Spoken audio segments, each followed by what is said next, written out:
Один из телеграм-каналов делится шокирующими новостями.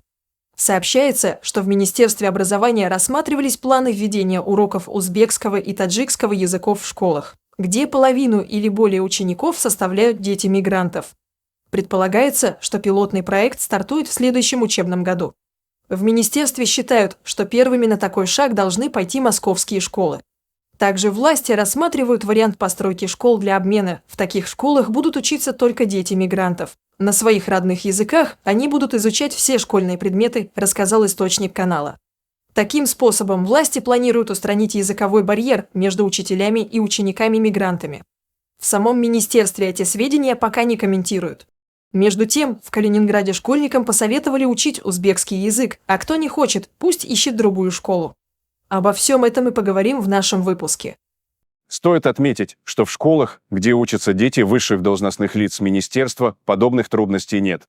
Но сейчас речь идет о другом. Как же оказалось, что в российских школах вообще учатся дети, не владеющие русским языком? Ответ проще, чем кажется. Обратимся к федеральному закону о правовом положении иностранных граждан в Российской Федерации, где говорится о необходимости подтверждения знания русского языка, истории России и основ законодательства РФ иностранцами. Двигаемся к разделу 5 и находим пункт 2. Освобождаются от данного подтверждения иностранные граждане, не достигшие возраста 18 лет.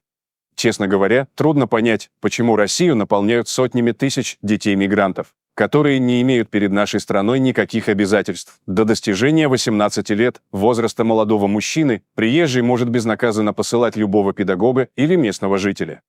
Он защищен законом, не обязан соблюдать наши правила и освобожден от них. Он может с уверенностью заявлять: «Это наша страна», ведь в его представлении это так и есть. Эта мина была заложена изначально, когда кто-то решил, что мигранты младше 18 могут жить в России как туристы. Туристам не обязательно знать язык страны пребывания. Но если ты или твои родители решили, что ты должен получить хотя бы среднее образование в России, будь добр перед поступлением в школу сдать экзамен на владение русским языком. Это бы мгновенно устранило языковые барьеры между русским учителем и учеником-мигрантом. Сейчас же мы сами загнали себя в эту ловушку и ищем нелепые решения. Как может исчезнуть языковой барьер через введение уроков азиатских языков в российских школах? Может быть, учителей обучат узбекскому и таджикскому, чтобы им было легче работать с приезжими? Или же создадут школы исключительно для мигрантов с преподаванием на их родных языках? Это уже напоминает капитуляцию перед растущей миграционной проблемой. Вместо того, чтобы требовать уважения к нашему языку, истории и культуре, мы признаем свое бессилие и пытаемся найти сомнительные выходы. Что же делать со всем этим?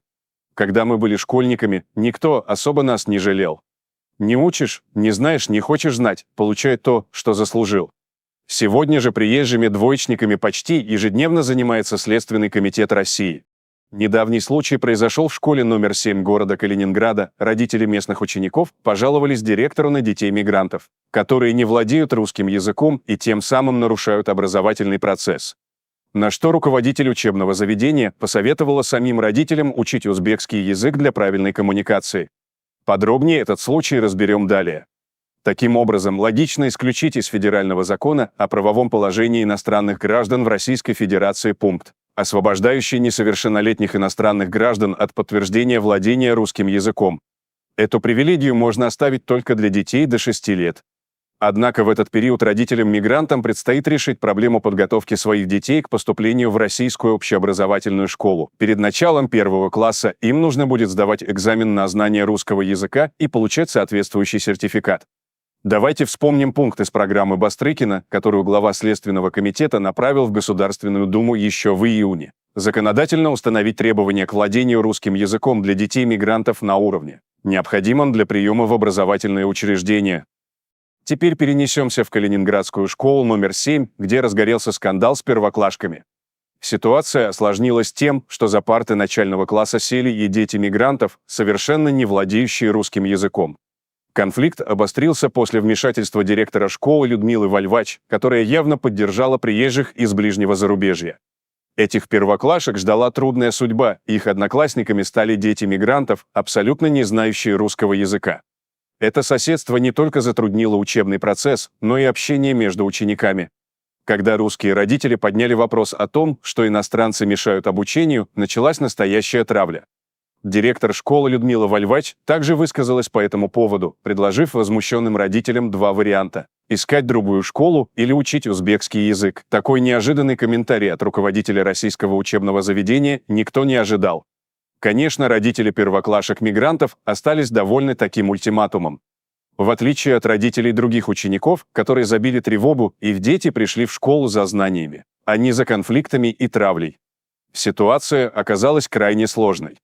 Тем временем в родительском чате разгорелась настоящая война. Одна из матерей сообщила о полученных угрозах после ее жалоб на ситуацию.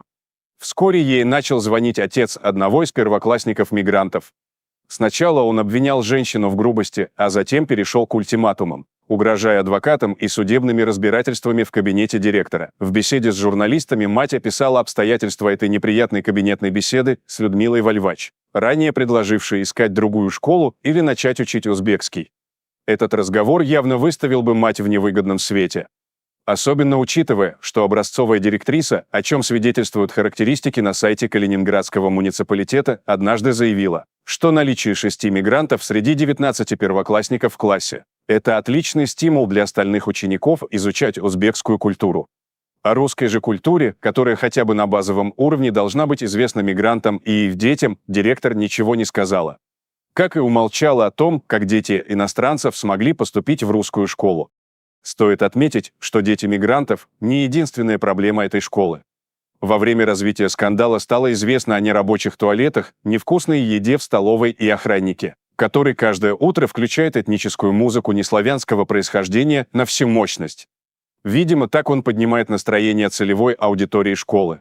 Член Совета по правам человека при президенте РФ Марина Ахмедова отметила, что дети мигрантов, которые не владеют даже основами русского языка, затягивают учебный процесс и влияют на уровень развития русских детей, а также становятся серьезной нагрузкой для отечественной системы образования и бюджета. Остается только предполагать, какой поддержкой заручились родители мигрантов в Калининградской области, раз они так открыто угрожают российским родителям на их родной земле. Впрочем, у них есть с кого брать пример. Например, с председателя Узбекской национальной культурной автономии Калининградской области Шукура Мирзаджанова, который заявил о недовольстве из-за участившихся проверок среди торговцев-мигрантов на рынке Калининграда и водителей такси. Тем временем родители калининградских школьников застыли в ожидании и справедливом решении вопроса изучения узбекской культуры. Как минимум, не входит в обязательную программу российского образования. Люди в комментариях выражают им полную поддержку. В целом получается так, что мигранты постепенно образуют изолированные анклавы, занимают целые города и поселки, выдавливая оттуда коренное население. А что насчет этого всего думаете вы, уважаемые зрители?